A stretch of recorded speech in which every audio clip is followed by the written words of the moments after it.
Good evening. Trump says insane things all the time, but they don't often make me stop what I'm doing to play it for you. This is Trump speaking to the Moms for Liberty group. The transgender thing is incredible. Think of it. Your kid goes to school and comes home a few days later with an operation. The school decides what's going to happen with your child. And you know, many of these childs 15 years later say, what the hell happened? Who did this to me? They say, who did this to me? It's incredible. Just to finish.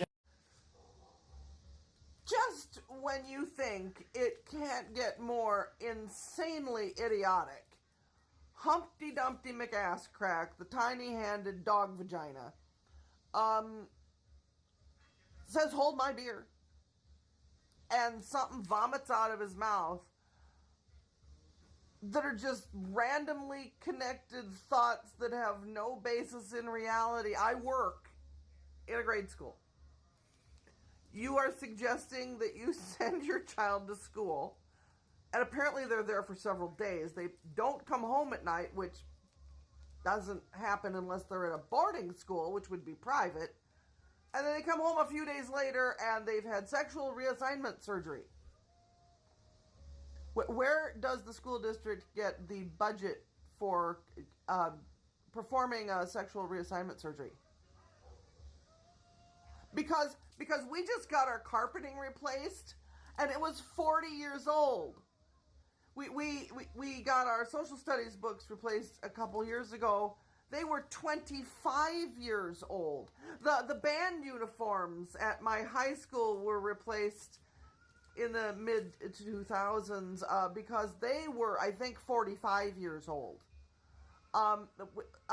We cannot give your child a Tylenol without a doctor's note, the medication provided by the parent, and a note from the parent. We don't perform surgery or hormone therapy at school. That doesn't make any sense. We barely have the budget to hire paraeducators and aides and things like that. We don't offer free surgery to anybody, ever.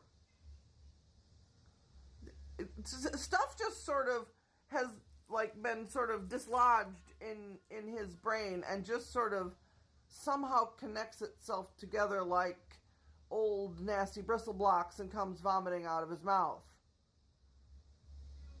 That has to be the dumbest thing I have heard in a long time.